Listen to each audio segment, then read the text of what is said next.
Go, it's going live. I'm bummed that That's like, is that better, Chris? wasn't able to come because I wanted to talk about that. Yeah, it's better.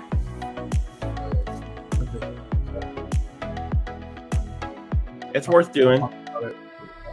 Is it streaming? I don't see it on my end, but I'm gonna talk about it too. It should be. I'll check Oh, it. yep, we're good. Yay! You find it? Oh, yeah.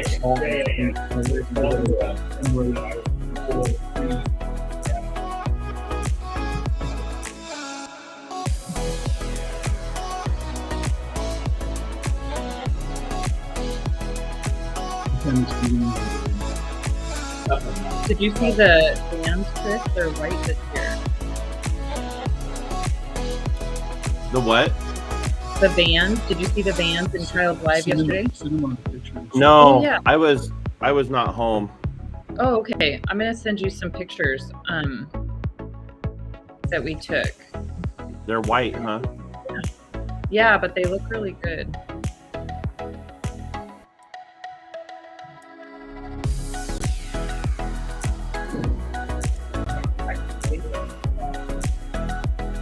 Oh, there we go. Those do look good. Yeah. So if you want to bring those up during the broadcast, you can. Okay. Yeah, they turned out good. I was gonna say, what's the pickup truck for? But that's Kyle's truck, huh? Yeah, we put the same logos on it because it's going because of the auction.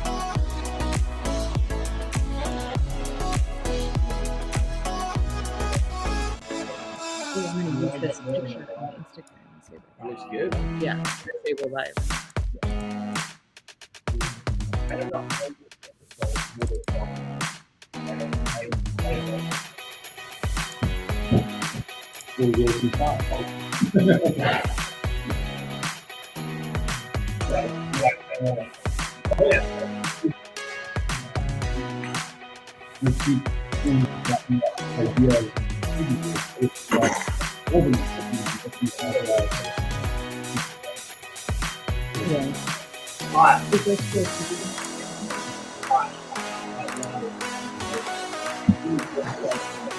Oh, you want to know what I found yesterday?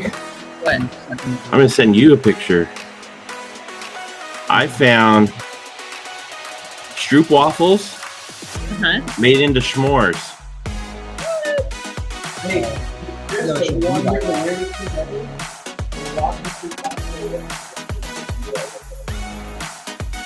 I've never actually eaten. Oh.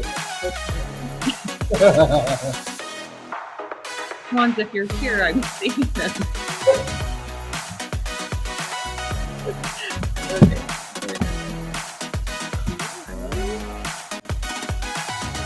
I just figured out Oh, yeah. how to do that. I don't know how to do that. I need to do that. Stream on my Right. Good morning, Rick. Hans is laughing. Hans, I have them all on display in my office.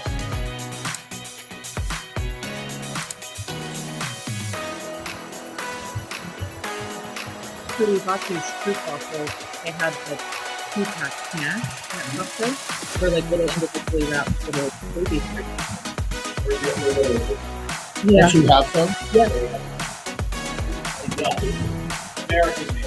Yeah, but then I guess there's a million different things. Imagine doing s'mores. Yeah, but you get I was United. United. United in the last 6 months. It's awesome. Yeah.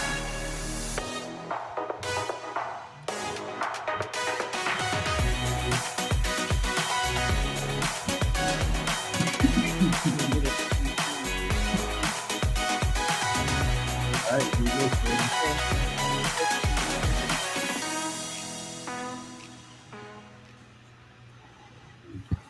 There we go. Good morning.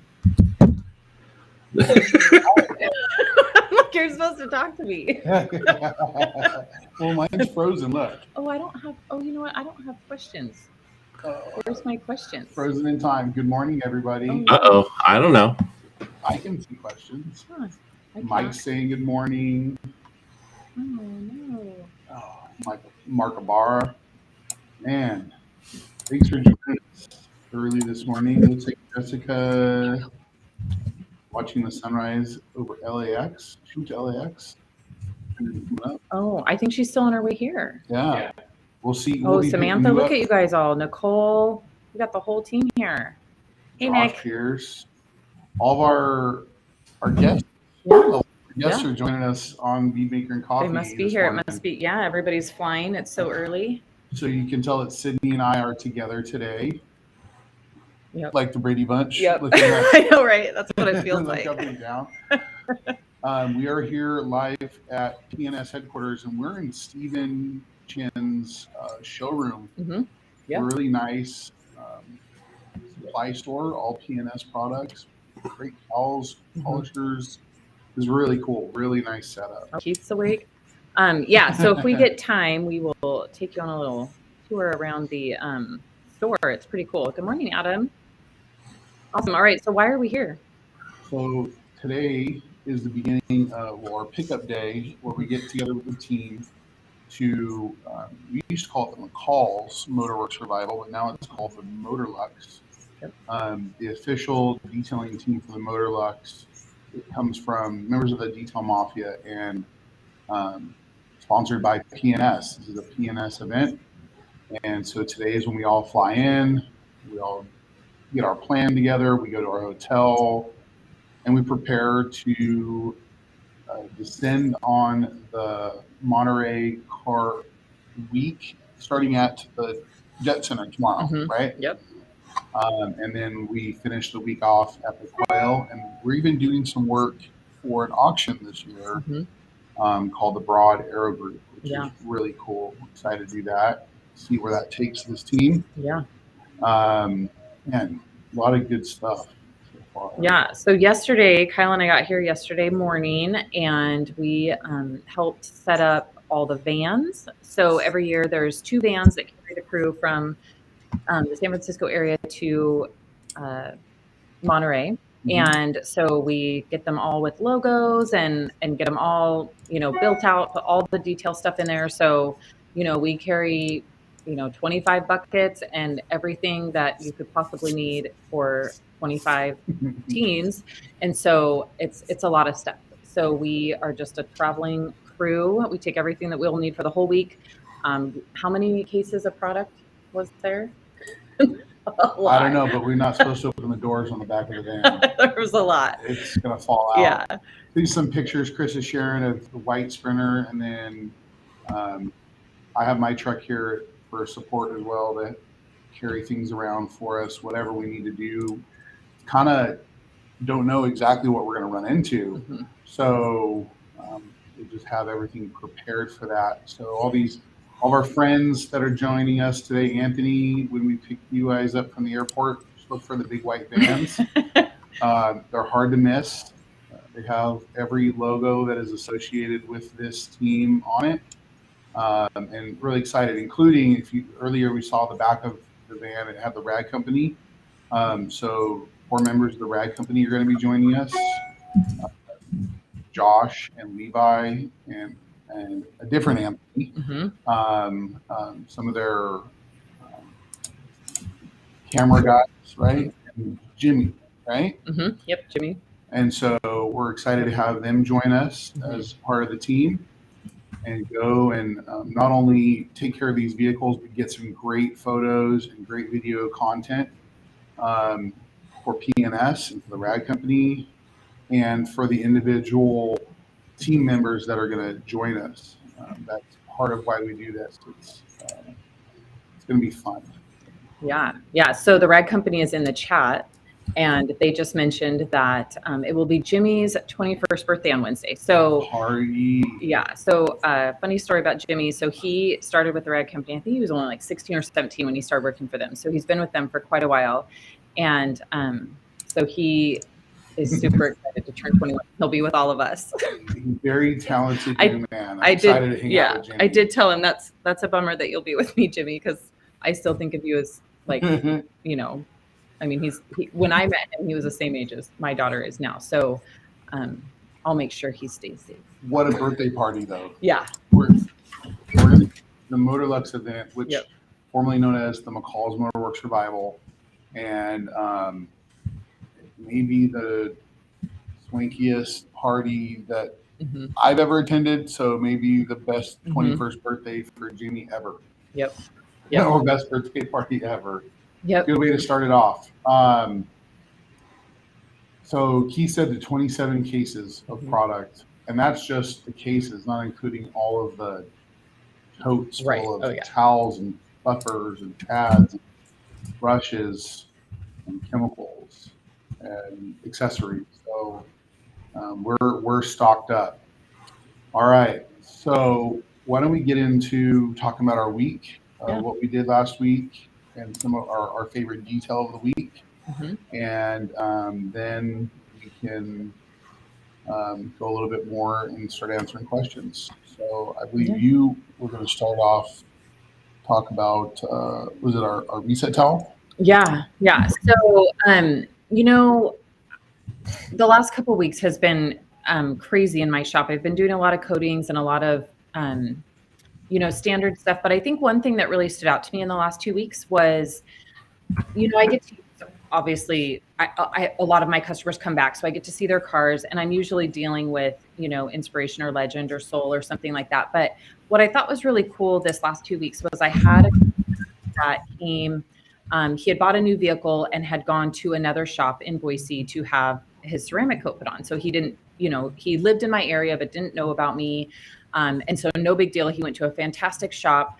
I don't know the brand of the coating, but what I thought was interesting, because I don't generally get to work on a lot of other brands of coatings that I haven't personally tried.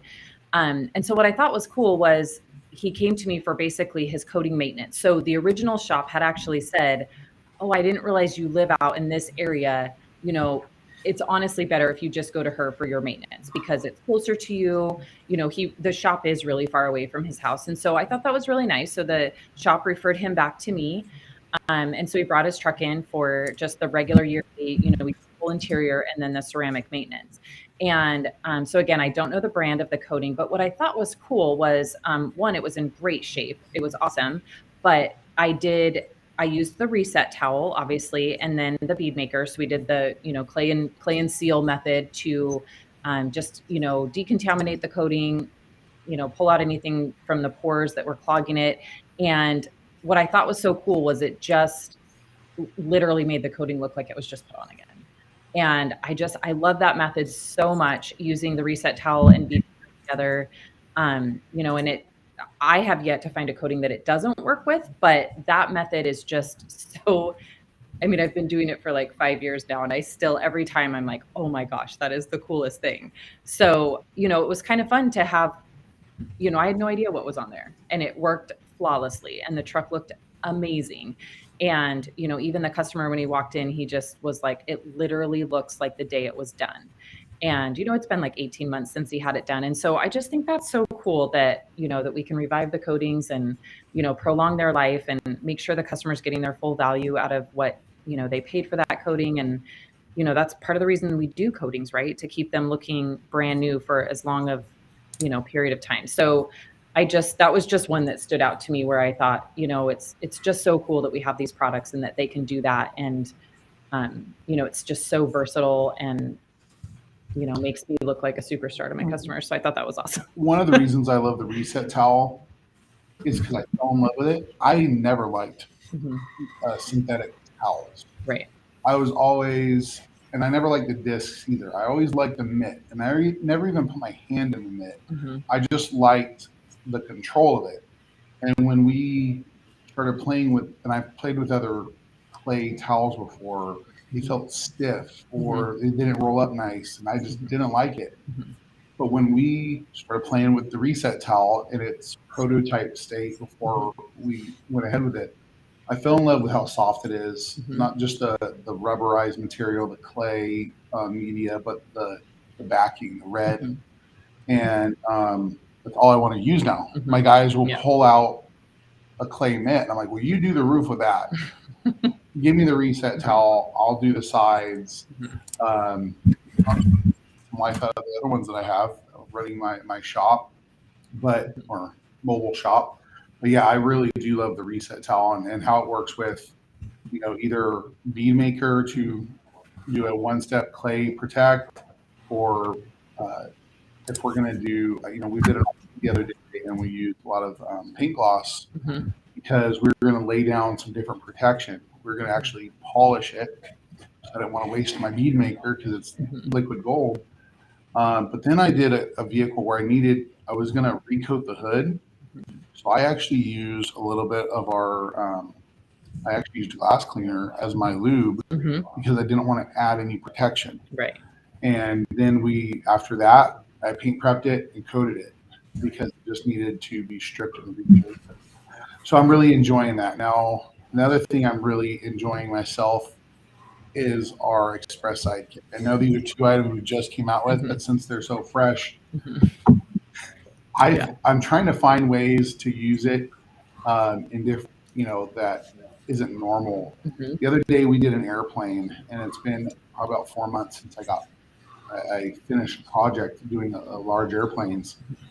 And this thing's going to get repainted, but in order for them to do their inspection before the new airline purchases it, they want to see it clean.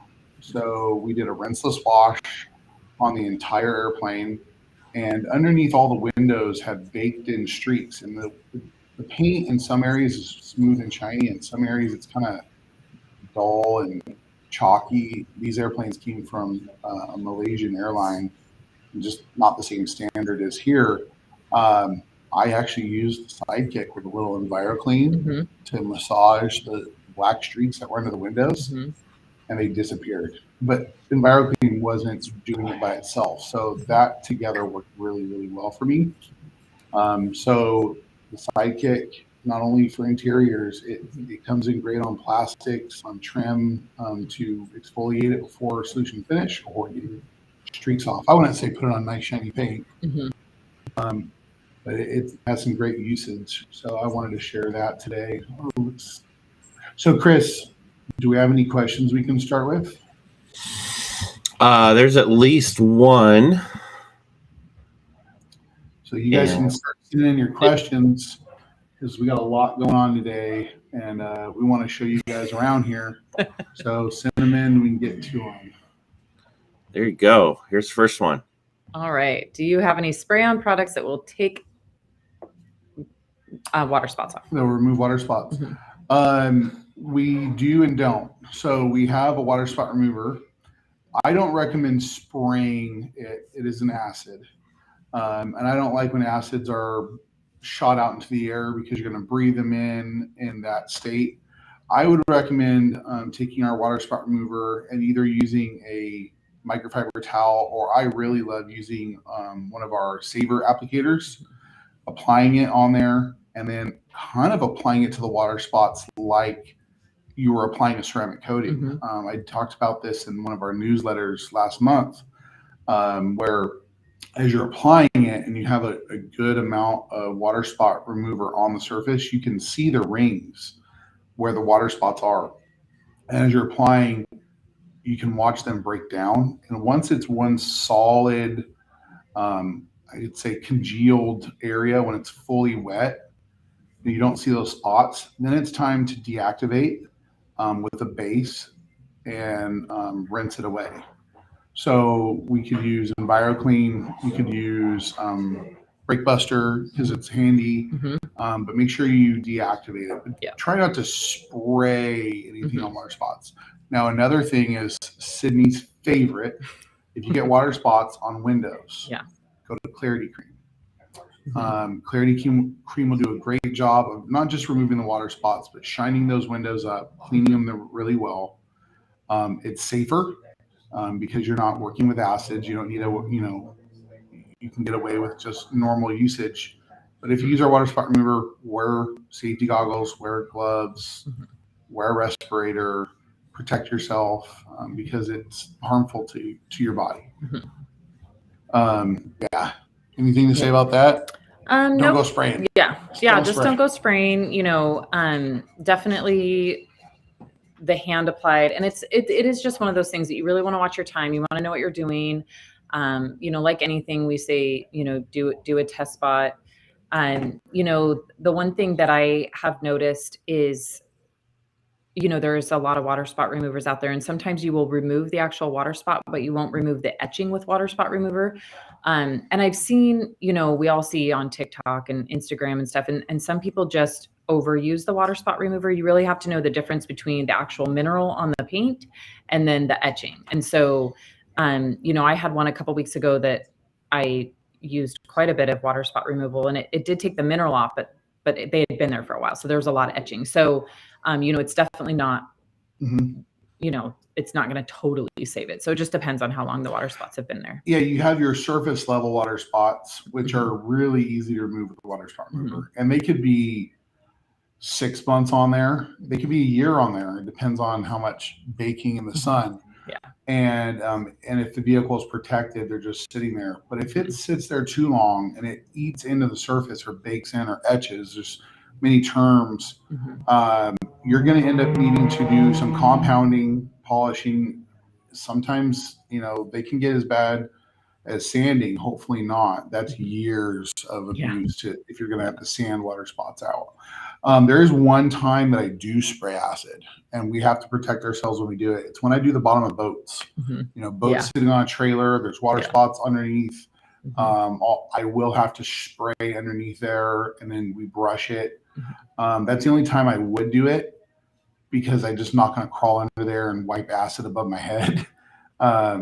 But we do that often. There's a whole other beast there. You got to protect the trailer. There's a lot of aluminum on trailers. You don't want that acid all over it, so protect the trailer as well. Great question from Paul. Paul, where are you from? When you get a chance to share your chat. Yeah. All right, next up we have Gabriel. Good morning, Gabriel. So he wants to know, why does it have that typical smell and not a nice smell to it? So we should ask Chemist. Yeah. So you guys are fortunate. We actually have Dave Phillips is in the room, and so he can make sure that we answer this question correctly. Can we have a hey Dave real quick? We have a hey Dave. Hey. So here, he Gabriel has comment on the acid. Yes. No, we love you it. can't ship that stuff. Oh yeah. So the water spot remover, why it's hard to find is we can't ship it. So Why am I not in your camera? That's There you go. Okay. now you're on both. Okay, so the question is why does Iron Buster have the smell that it does? He does not like the smell. Oh yeah, it is the active ingredient. So the active ingredient smells like that. We do a little bit better than some on the odor, but it's just you can't have the product work without that ingredient, and therefore without that smell. What is that called? Ammonium thioglycolate. Fun. If you've ever watched what's the one with Reese Witherspoon, I think it is, or something. It's a pretty funny movie. Because you can remove iron with an acid. I mean, that's what our crystal wash does. It dissolves iron. That's a great product it works right on wheels. Sure. This is basically doing a similar thing where you're reacting with the iron. It just gives a nice show. I mean, it is showing that it's doing its job. Right. So that's kind of fun. Just dissolving the iron on the surface. And is it a lot more safe on like brake calipers than acid would be? Because acid tends to totally destroy. Yeah, it depends on, there's a bunch of ways to do it. I mean, there's strong acids, which are typically what we're using in a water spot remover. Crystal wash is a weak acid.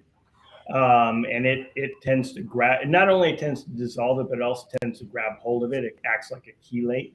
But it is, I mean, as long as it's not necessarily safer than strong. I mean, it is safer than strong acid, but it's not necessarily safer than a weak acid. What deactivates it? Just water? Does it completely just rinse away? It just rinses away. But with an acid, we still need to neutralize. Yes. So You can get flash rusting. You can get a bunch of things with acids that you don't get. That's what my thing was, is like if you leave an acid on brake calipers, which we see from like car washes. Right. Eventually the paint just falls off and they rust.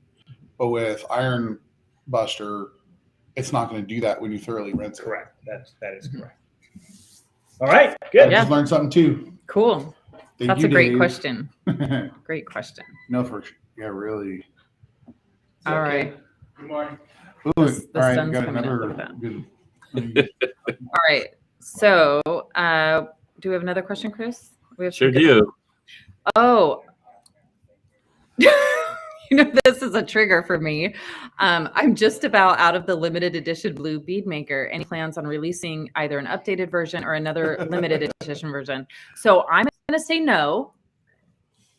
But I mean, I could be vetoed, but I like Bead Maker the way it is, and I tend to get a little bit mama bear about it. So That's on my Bead Maker. sorry, Anthony, if you're listening, but I was not a fan of the blue, and I was not a fan of the smell. So my vote will always be to keep Bead Maker as it is. Yeah, I love that mango smell. Yeah, and works great. The color's great. So keep your gallon around so you can remember it as it's your limited edition bottle, and you're gonna have to buy some Bead Maker because that's not in the works. Yep.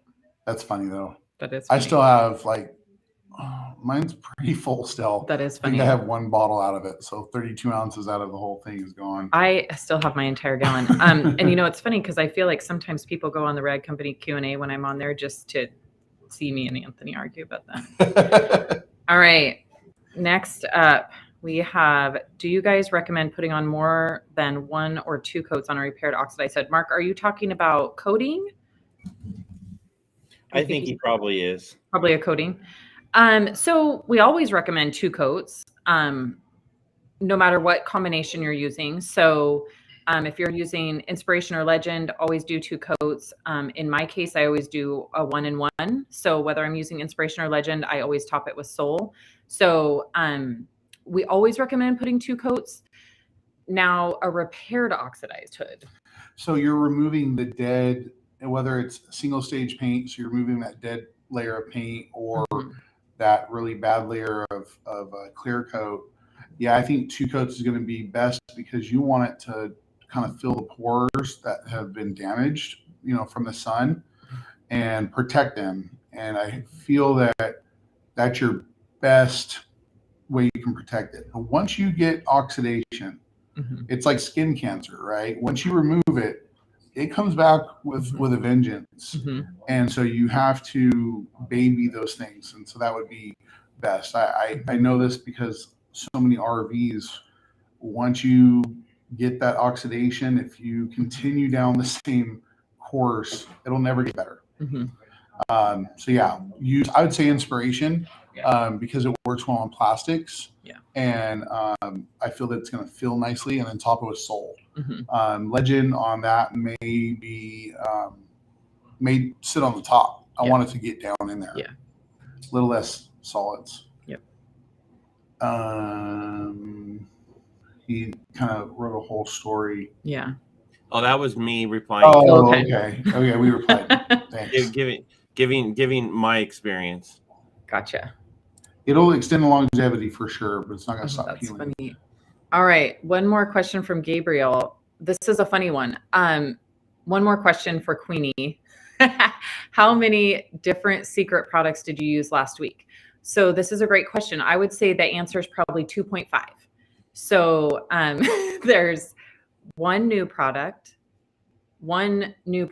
that is a secret between me and Dave. I was told. And then one product that's not new, but you guys don't know about it. So I would say 2.5. 2.5. I was talking to Gabriel the other day about in my shop, when people come over, I have to hide stuff. So we were talking about that. And he was like, wait, you have secret products in your shop? So that's why he's asking that question. Apparently. Secret. Now Kyle and I are both intrigued. Yeah. I found out about it. Yeah, because I accidentally copied him on the email. I did reply. Oh, that's funny. Oh, it was great. Yeah. Okay, so I'm tired of buying sprayer heads. Cheap ones don't last, and the pricey ones hurt to see them break or fail? What do you recommend? Man. It's kind of a part of life as a detailer. Yeah. I don't buy a sprayer head at a time. I kind of like to buy like a whole pack of them. I usually have great results with the gray ones and the gold ones. Yeah.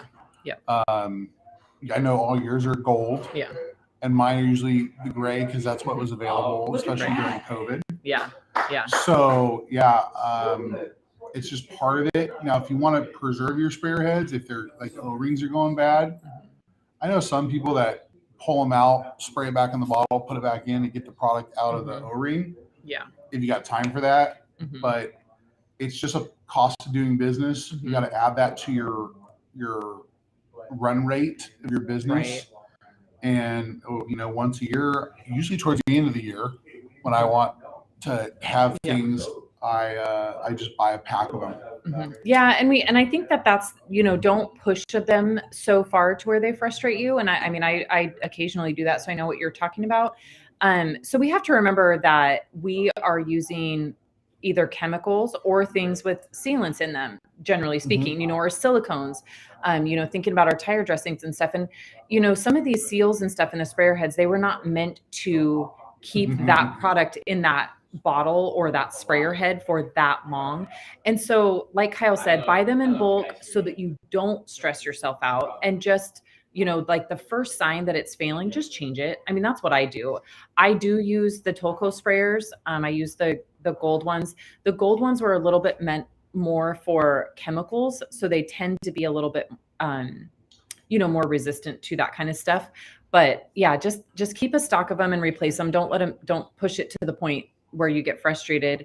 And I know that the last couple years with COVID and stuff, it really became difficult to get good sprayers and good materials. And it's just one of those things. I know that we went through a phase here at Pianist where, we had less than ideal sprayers. And then we went through a phase where we had the coolest sprayers ever. So, it's kind of been like up and down. But for me, I change all those sprayers. So, and there's only certain products that you're like, I never have to replace my sprayer with Express. Right. Or even like Undressed. Really, it is the tire dressings and the acids that tend to damage or completely lose it. Yeah. Sometimes what you got to do is just take your bottle and squeeze it a little and add some pressure and squeeze, and it kind of primes it. Yeah. Forces air and product through. But it's always the acids for me. I mean, I just know. Yeah. And I don't even worry about it anymore. I just tell my guys, go grab another one, throw that away. Yeah. They're a couple bucks. Yeah. Just fight with them. I hope that helps you. Find the ones you like. Usually it's been gray and gold for me. The blue ones, it works fine for glass cleaner for me. I just haven't had the white and blue. Yeah. They just didn't last very long for me. They hurt my hands. It's worth it. Yep. Joe found all your secrets. I don't think so. Oh no, he didn't. Nope. I had more secrets. So can you use Hans? Good morning, Hans. Can you use Carpet Bomber as an interior cleaner, and what dilution would be best? You could. It will work. It will clean. Yeah, it'll work. You can use it. I like what Express does to plastics more. Yeah. It leaves them nice. It doesn't look like it dries them out at all. Yeah. Nice, light glow. Carpet Bomber will clean. I mean, you could clean a whole interior with Carpet Bomber. But I would go by the standard dilution that's on there, because what do you do in your Carpet Bomber at? Man, you guys like to ask me these dilution issues. So I always have to default to Keith. I'm at like 4-1 with my Carpet Bomber. Yeah, probably. But I also have a straight bottle of Carpet Bomber. Yeah. Depending on I do what too I'm for doing. stains. Yeah, for sure. So you could, but in a pinch, I mean, it's not going to hurt anything. You're just not going to get that same finish that you do with Express. So it's safe though. I mean, you're not going to hurt anything with it. Yep. Ooh, that's a good question. This is a good question. When is ideal for crystal wash to be used? Is it used as a strip wash? So I think I use it a little bit different. Yeah. Crystal wash has been around a while, right, Dave? and it's meant to be sprayed on the paint or those areas and crystallize and remove fallout. It was kind of one of the original fallout removers. And when is it ideal? Ideally in a shaded, cool area. And could you use it as a strip wash? Yes, because it will remove protection. It's an acid, very mild, as Dave said. Sydney got me hooked on using it on wheels, because crystal wash on a wheel and then follow it with brake buster on top with, and also on the wheels and tires and wheel wells was an amazing combination.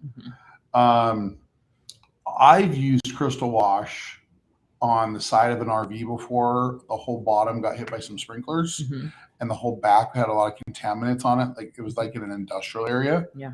And it worked great for me. It removed the very fine spots, and also, got rid of the roughness on the back. But crystal wash is kind of like Iron Buster. Yeah. It's great on wheels. It works great on paint. You don't want it to streak. Right. So I would always say I'd start at the bottom, work my way up. Don't want drips coming down through rubber or vinyl. And do you fully let it dry when you've done it? Crystal wash? I've done both. Yeah, it can be used both. The original concept was to let it dry completely. And it crystallized. People That's have the used idea. it so much the other way that it seems to work out. Yeah. So I would use it, let it dwell almost to the point where it's about to dry, where you can see it's about to evaporate. And then I'd probably come in with my foam cannon and just foam right over it with either body wash or pearl and wash. Or do a foam, then rinse, or even do your rinseless, whatever you're going to do. So. Yeah. And I like Kyle said, I like to use it on wheels. That's probably my favorite way to use it.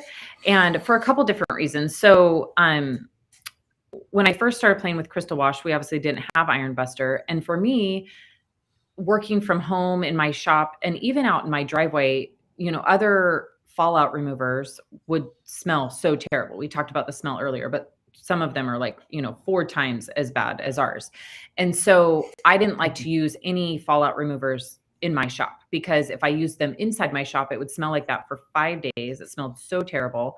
And if I used them outside, it just, it made a mess in my driveway. And I live in a community and I didn't want that out there. So I really started using crystal wash for the wheels, because I felt like I could spray it on it. It was clear and, didn't make a mess. It doesn't have anything like the smell of Iron Buster. And then when I would rinse the wheels and stuff, I didn't feel like I was leaving all that, gross purple stuff behind. And it works so amazing when paired with Brake Buster. So I'm talking like the first time the car comes in and, we need to totally reset it. So I don't do that necessarily as maintenance, but it just totally resets the wheels the same way Iron Buster does. So I do use Iron Buster now because I don't find that the smell lingers in my shop, but I do still really love crystal wash. And then the other time I really love crystal wash is coating maintenance, and car comes in, and before I wash it, I, spray all along the bottom where the coating is generally clogged from, especially in Idaho, we have so much stuff in the air, and we use magnesium chloride. Is that what's called? Yeah, mag chloride on the streets. And so I like to strip all the vehicles with crystal wash following the winter, and it does a fantastic job, and is easy, doesn't make a mess. And so I use a lot of crystal wash. Yeah, I found that like wheel acid, it can damage a driveway, right? Yeah. Crystal wash, I don't see any issues there. It doesn't hurt a driveway, or because it is more mild, and the water on the ground, if you're washing traditionally, just deactivates it completely. So, or at least neutralizes on the ground, so you're not, leaving spots. Yep. Another great question. Watch, Dave, you're going to start making a lot more crystal wash now that the cat's out the bag. All right. Next up. This is a good question. Do you guys just rinse the Iron Buster, or do you go in and agitate? Because I feel like if we're using Iron Buster, well, on wheels, I agitate. Yes. Oh yeah, for sure. On paint, I feel like I'm using Iron Buster to remove fallout. So usually I will spray it allow it to turn purple, do the whole show. I almost want it to get to that point, just like crystal wash, where it's out to dry. Yeah. Even if I reactivate it with a little bit more, Mm-hmm. and sometimes I'll even hit it with the foamer to keep it wet. Mm-hmm. Then we'll rinse. Yeah. Then we'll go into doing the soap and water contact wash, and then I clay. Yeah. Yeah. I feel that claying after is better because the Iron Buster is loosened up. Right. All of the metal fallout, and now if there's any left, I'm gonna knock it loose. Yep. That's exactly what I do too. So yeah, I do agitate on the wheels for sure, and then on the paint, I do exactly what Kyle said. So I spray it, I let it do its thing, almost dry, and I spritz over it one more time. I just have, I don't even know why I do that, but I do the same thing. So, and that works really well for me. It just, and then I just go into my normal wash. So the only thing I do like to do with Iron Buster when it's on it, I like to take our little soft bristle brush, the little crevice tool, and I like to hit the emblems with it. Oh yeah, for sure. Because one, it's going to sit there and you always see it draining down there anyways. Yeah. But two, in those emblems is some buildup. Yeah. And I feel that it allows me to get it. So when I do my thorough wash, I'm done with the emblems. Yep. Completely. Totally. Joe Kimball loves Kyle's.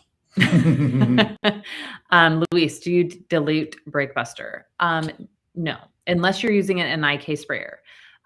So I just, and we see this a lot, and it does always crack me up. When people say that, they can't get it to work, we get the questions all the time, right? And so they say, well, I can't get it to work. And we say, are you diluting it? And they say, yeah, 5-to-1, 10-to-1. And if you're using it straight out of a spray bottle, you should just be using it straight. Unless your wheels are so great maintained, and you wash them a couple times a week, but you've got them fully clean, then you could do like a maintenance mixture. But for me, if I'm going to spend the time cleaning the wheels, I want, you know what I mean? Like, that's kind of how I look at it. Like, if I'm going to spend that time, I just want to get them clean. And so I want all the good stuff. If you dilute it and you dilute it more than 1-to-1, which I've heard from a few people, Justin has told me he does that. After that, if you go any further, it's not going to give you the results you need. Yeah. So if you dilute 1-to-1 or full strength, that's it. Because I've seen people that done 5-to-1 and they've said, oh, it didn't do anything. Yeah. And I'm like, well, you kind of pushed it past the point of allowing it to do its job. Right.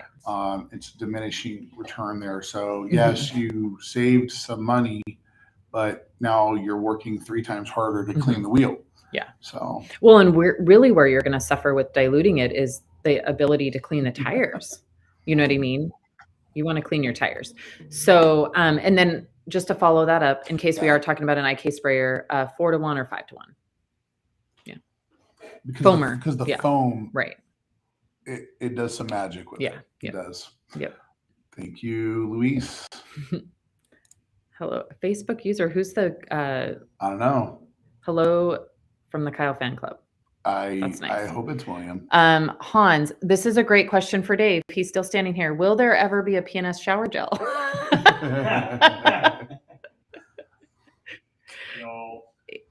No.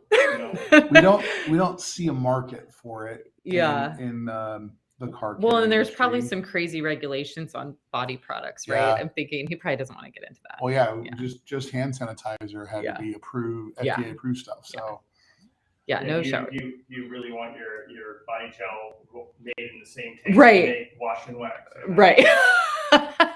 Hey, that might not be a bad idea. So if you couldn't hear him, he said, do you really want your shower gel made in the same tank as wash and wax? So no shower gel. No shower gel. All right, next up, just for fun. If starting tomorrow, all vehicles have been sprayed with a scratch and chip free paint, what is your business pivot? Wow, that's an if interesting it's scratch question. And chip free, I would still want my vehicle to be clean and shiny. Yeah. I would still want my interior to be clean, my wheels to be clean, and tires. And so I would still coat. I would still it's not going to scratch or chip, but I mean, when you wash, you want it to be easy to wash and all that. Yeah. Yeah. scratch and chips is more on the PPF side. Yeah. So sorry, PPF installers, Mhm. you lost your market. Yeah. If everything went scratch and chip free. I don't really, I mean, I do paint correction, but I do fix scratches, but it's not like my focus. Yeah. But people still want clean and shiny and smooth, and the interiors. Yeah, the interiors. People are still gross. Yeah. We're all, I mean. Right. And they'll still find a way to scratch it. I promise you that. They'll find a way to scratch it. Yeah, whether it's I mean, you can't not scratch it if you hit the side of a building and scratch it, or a pole. Yeah. And that's when the body shop guy comes in. So, no, I like the idea there. I get where you're coming from, but I think we're okay. PPF, you may be in trouble. Yep. All right. Then we've got DS with, what pads do you like to pair with boat and RV restore for fiberglass? Ooh, so I really like, we have a lamb's wool called the P2703 and a P2704, which is a 5 and a 6 inch lamb's wool. I love the lamb's wool because even and Kyle's has a lot of product in it with abrasive and oils and polymers and carnauba, it will completely clog up some of your foam pads, and it will mat down some of the taller microfiber pads. So I've always really loved the lamb's wool because you can get a little bit of cut, and if you feather it, you can get some nice finish. So lamb's wool works great. And then when it's dialed in, you could come back and use like a foam finishing pad. I've done blue and yellow. I kind of like the yellow. And so, yeah, that's been my favorite with Kyle's is our lamb's wool pads. I really like the lamb's wool too. It does the most amount of work. And so again, you know, I'm going to do whatever is going to give me the best result in my first try. So I do like the lamb's wool. I've also used it on single stage paint, super oxidized. I've used it with the maroon buff and shine pad. And it's actually, I mean, I think that, you know, like any paint correction, you do a test spot and you figure out there's just going to be certain paints that are going to work different with different, you know, pads and things like that. And so for me, it was, I mean, the maroon, I don't know, it just did good on that single stage. Well, and then that, you're going to probably use a few pads. Oh yeah. Yeah. You're going to go through some pads. You're not going to get a whole boat with 2 or 3 pads. When we do boats, me and my guys are using 3 or 4 pads per side. So you have 2 sides, and then you have a transom. So there's a lot of area there. So you're going to need those pads. Plus I use 3-inch pads, and I even cut custom pads to get around the emblems. So lamb's wool, give it a try. I think you'll like it. On a flex or a root vest, it'll work fine. If you're going to do root vest, you need a 21. Because the 15 has a hard time pushing on fiberglass. It's really grabby, but the 21 has the throw that you can do it. Or like I use a Flex 3401 or an XCE, and it works great. All right. Great question. Yeah. I'm gonna roll into this one because it kind of ties into Kyle's. Cool. Okay. So Joe Kimball says, I used Kyle's on an older Toyota last week. It was super oxidized. I went through so much product as the paint was soaking up the product. Suggestions on product to use where paints that are so dry and oxidized like that just soak up. I think that is the answer, right? Yeah. Kyle's, I could see, I mean, if you want to give it more moisture, do you think a glaze would help, like velocity after Kyle's? Or does Kyle's have more moisturizing? Yeah, that's going to be the most moisturizing you have. You may want to put Kyle's on really, really thin and let it sit. I don't usually recommend it. I always recommend cycling longer, but you may want to put it on, let it sit, absorb in, and then polish it again to make it so it comes off easy. Because Kyle's doesn't come off easy if you let it sit too long. Right. The other thing you can do is use Kyle's and then go to a traditional like carnauba paste wax, and that will help nourish those dry paints and kind of create a layer. Because coating on top of Kyle's isn't going to last forever, because you're coating on top of a lot of different types of protection. And if you paint prep it, you're going to pull a lot of it out. So yeah,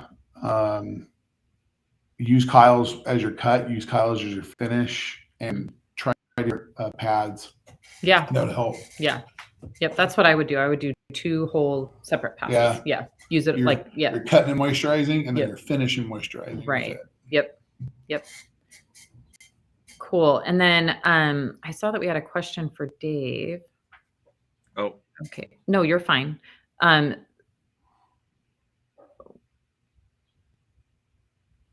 So Joe says, I hope I don't get a lashing for this, but why does Pianist sell the labeled bottles but sell the sprayers separately? So I think you're talking about the quart bottles. And the reason for this is because there is several different types of sprayers and everybody wants to be, individual. And so it just makes it easier for people to choose which sprayer comes with it. So like in my case, Joe, if I ordered the empty quart bottles and they came with the gray sprayer, then my whole system is messed up, right? So, people just like different types of sprayers. So there's, the gray, there's the golden black, there's orange. Like some people like the orange sprayers on their bead maker. Which I can see that, fitting in really well. Yeah. One thing that's really important that I love that Pianist does with our labeled bottles is they're labeled with all of the information on there that you need, approved information, safety information. And the labels are chemical resistant, which is that's a big deal. I mean, I used to, back in the day, I had my own black bottle, my own company logo on it, because I was like, I don't want people to know what I'm using. Now I want my employee to pick up the right product and not mix it up and not, the label look bad. So that's why we do that. And it allows you to pick, $1.50 spray nozzle or a $4.50 spray nozzle to your preference. Yep. Let's see. You were looking for There was one for Dave regarding Legend. Okay, so Dave, this question's for you. What is Dave's preferred way to maintain 2 coats of Legend over time? Well, you're going to be the best person for that. I mean, the only one I know is my own car. So, I mean, I have a lot less experience at, except for the testing thing. I like to treat it like you do. Bead maker and reset towel is really an awesome way to go. Yeah, that's going to be the winning combo right there. And so whether you have 2 coats of Legend or a coat of Legend and Soul, for me, with my customers, I always recommend, once a year, at most 18 months, we do, the full reset. So we're going to do, I might use crystal wash if I feel like the vehicle needs it. Otherwise, I just go straight to clay and bead maker. And then, once in a while, I'll have customers that maybe, beat up their cars pretty good. And I'll go ahead and, maybe 2 years in, I'll throw another coat of Soul on just because it's so easy. But not too often do I have to do that. So usually just the clay and bead maker, it really makes a huge difference, and it really maintains the coating. So Legend and bead maker. And if you need to what is the term we use on ultra coat? Reset. Like ceramic reset. Yeah. So if we need to reset the coating and just cleanse it, not only just clay it, you can use ultra coat polish. Right. Which that's why Dave's face is on the bottle, because it's this awesome product he made in 1987. That's right. Yep. And we found out that it works so good to remove very light spots from, coatings. Yeah. Spots or light marring from, if I still have a lot of customers that still use a car wash, even though we've coated their car. And so sometimes you'll still get, brush marks and things like that. And, the UCP 1987 just takes those out so easy and kind of just rehydrates everything, and but doesn't affect the durability of the coating or you're not going to remove the coating if you're coming back with like either a blue or a yellow pad, but I would clean it and top it again, whether it be bead maker or another coat of Legend or Soul. But they play well together. We know we've done that to a few cars over time, and that's what we determined that product works so good, better than any of the other products we've tried on coatings. Yep. All right. So if you are using Crystal Wash, would you still need to use Iron Buster on the paint? My answer would be no. Right? Yeah, you don't need to do both. Yeah, they're kind of doing the same thing. I think the Iron Buster probably removes more iron particles. Do you feel like? I mean, does Crystal Wash still? It's still like, you know, Crystal Wash always did like kind of like a 90% job. Yeah. You know. Yeah. So so Dave is saying that it, you know, the Crystal Wash does about a 90% job, but they're doing the same thing. It's just Crystal Wash. You know, for me, it's always, I don't want to pull out the biggest, heaviest hitters if I don't need them, just as like me personally, because I'm in a shop in my home. So, you know, probably 95% of the vehicles out there are going to be fine with Crystal Wash. And so you can reserve, you know, Iron Buster if you need to, but you don't need to use both on the same vehicle. Yeah. I mean, unless, here's what I would use it for. I've had some gnarly vehicles in the past that were at like a industrial area where like they built water tankers. Yeah. And I had a lady with a Jeep that when it rained, it turned orange because she had so much iron. Okay. And they were like chopping metal on the other side of this wall. And so I would probably do Crystal Wash and remove as much as possible. And then I would probably come back with Iron Buster after I wash it and see what's left. Right. Because now it can tell you, it's an indicator. And then I would, if it did the job, you can tell the customer, yeah, I double checked it with an iron remover. It's all gone. I clayed it. You're not going to have, you know, rust the next time you wash your vehicle. Yeah.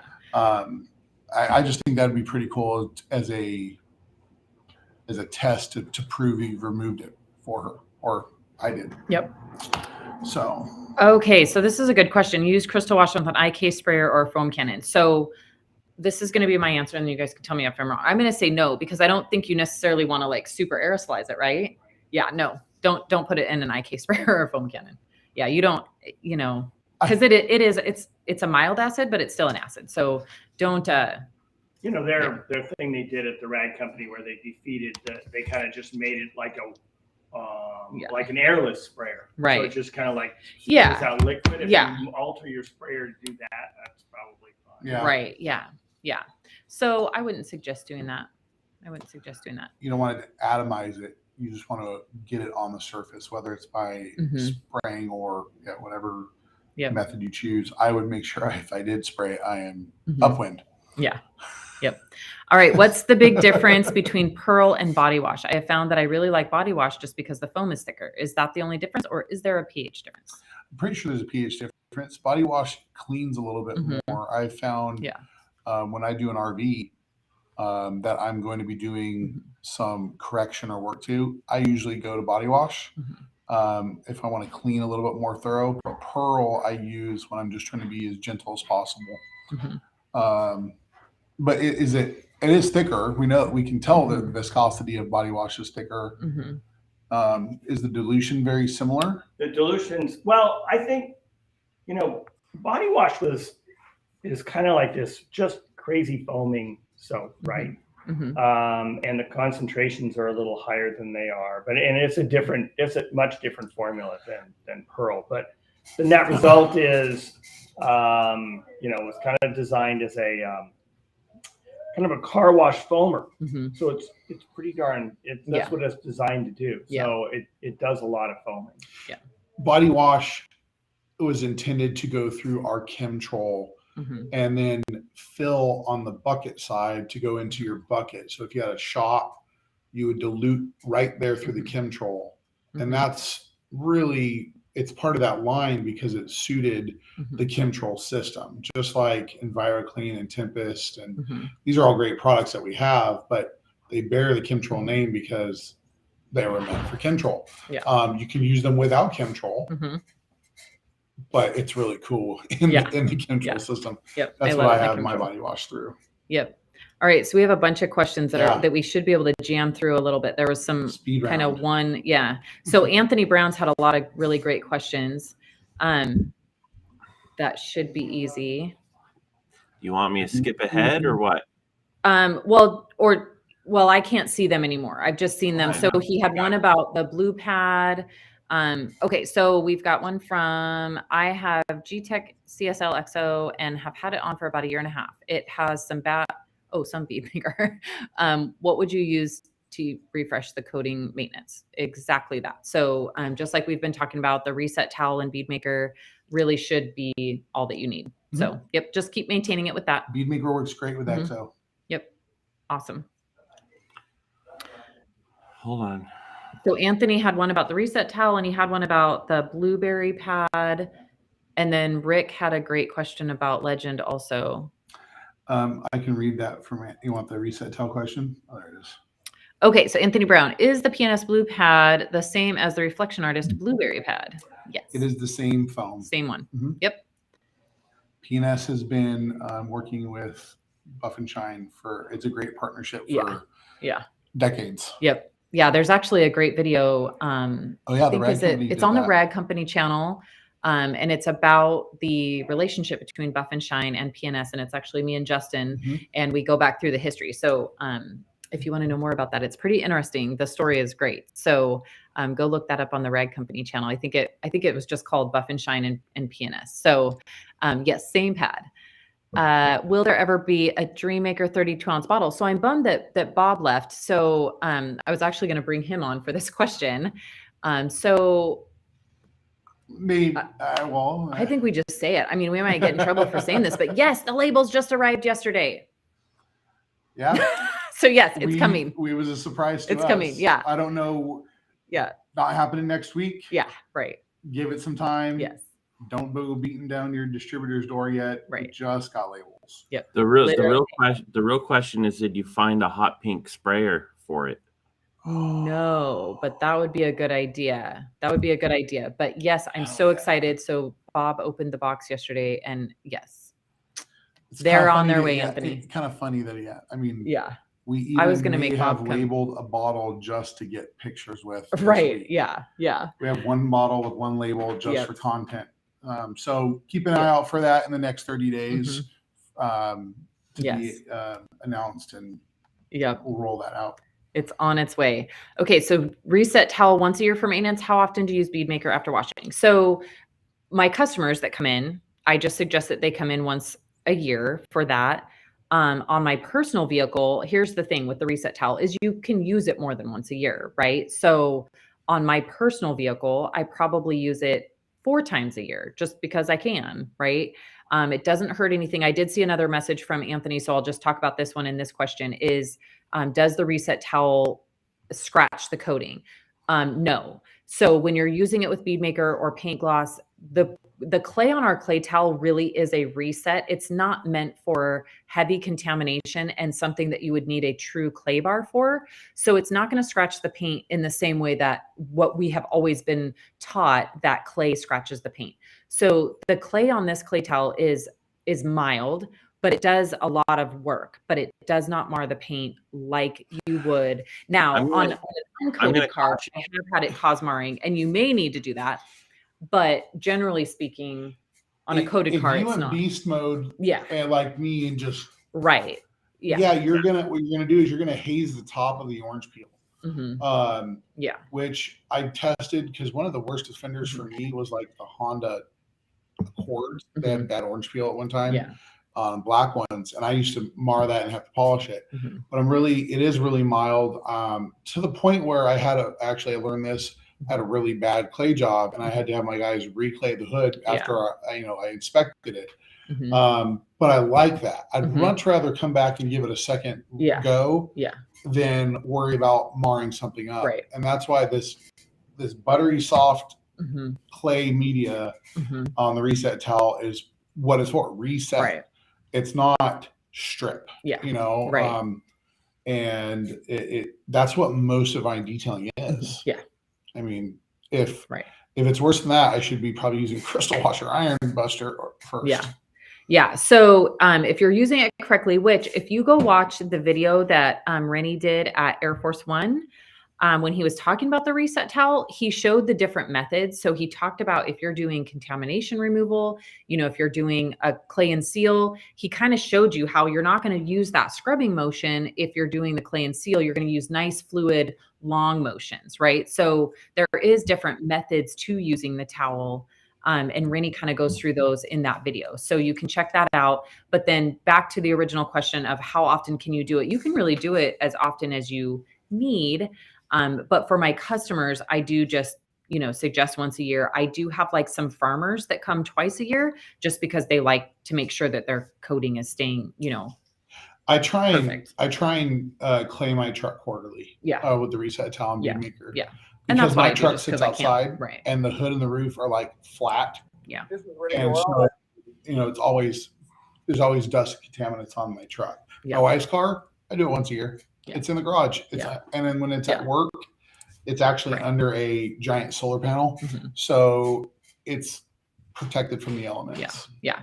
So then I feel like on that question, he also asked about how often you could put bead maker on, which I would suggest on a coating, really probably only use the bead maker maybe once every 2 to 3 months, because you will start, it may start building up per se, because when bead maker's on a coating, it doesn't wear down as fast as on, just being used as a sealant on paint. Or just use it as a drying aid. Yeah. And right. That will provide just a very even diluted amount of protection. But that would the be wet better. method. Yeah.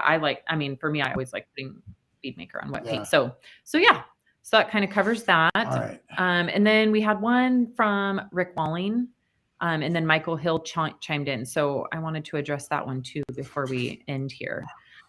So Rick said, I was told by Michael Hill not to do 2 layers of legend, 1 layer of legend, 1 layer of soul, and then bead maker. Mm-hmm. So absolutely. So Michael, for those of you that don't know, does a lot of testing on coatings and things like that. He's, a genius when it comes to this. And so, yes, so we have found out through Michael and through his testing that the best combination for performance and longevity is to do 1 coat of legend, 1 coat of soul, and then to do bead maker to protect that while it's curing. And I hope I use the right word here, but Michael did try to explain this all to me, but it all has to do with like the elastomers in bead maker. And so it just allows it, you want a strong base layer, but then you still want that kind of flexible layer on top so that everything can still move and not, crack and fracture. And we're obviously talking on like microscopic level. You're not going to see if your coating cracks, but so we've just found that that's the best performance. That's what I've always done since Legend came out, and absolutely phenomenal performance. I love it. Plus I love that second coat being so easy and fast. Like I love soul. And so for me, if that's what is the best, it's also the easiest, in your application. I love doing Legend. And then it's almost like, that's almost like my vacation time during the day for coating is when I get to put soul on. And so I love that part of the day. Compliant coatings should not be a scary experience. Yes. It's not, especially if you've done it a few times, but soul can be kind of zen because it's like, it goes so easy. You got that nice peppermint aroma. Yeah. Exactly. And someone, as Stephen Chin asked earlier about UCP. Yeah. So do you use paint prep before a recoat? Yes, you can. I go really light on it. But I've done it without it too, or it already had a solid layer of coating. Right. I reset the coating with UCP and then I just went straight to soul. Yeah. Yep. I mean, either way, Yeah. If you're just trying to add a little bit of protect or an extra layer, you can just go straight to it. Yeah. If the coating was struggling and you're kind of really want to lay down something, paint prep it. It won't hurt it. Right. I think exactly. that'd be best. Yep. Well, here comes Stephen Chin right here. He's walking right through here. the door. So same. We're answering your question right now, Stephen. So I just kind of base it off the vehicle. So if I'm doing just spot repair, like, cause I have a, sometimes a cat will walk across someone's hood and I'll use UCP to correct that ceramic there. Or, they might have water spots on one door and I'll use it to correct that. And then I don't worry about paint prepping. But in the case of like that Ferrari, I went over the 100% of the Ferrari with UCP 1987 and needed to recoat it with Sol, and I did use paint prep because then you're talking the whole car, right? So you just want to, really do the right thing. So yeah, either way, you just kind of judge off of that situation. Yep. Cool. Do we have any more? Great There you show. go. Yeah. So, guys, we are going to have to jump off of here because we do have airport pickups. We've got 20 people descending into Hayward today. So, Keith is already on his way to San Francisco Airport, and Kyle and I are going to be heading to San Jose. I do want to thank all of our Motorlux team. I have seen most of them in the chat today. So you guys are awesome for showing up for today's show. We cannot wait to see you guys. And we are going to have an awesome week. So stay tuned to all of our social media. We will be, sharing with you guys as much as we can of the experience. It's going to be a great week. It's going to look different. We can't wait to see Gordon. So Gordon, if you're in the chat and you hear this, we cannot wait to see you. And everybody have a fantastic week, and we will see you in 2 weeks. 2 weeks.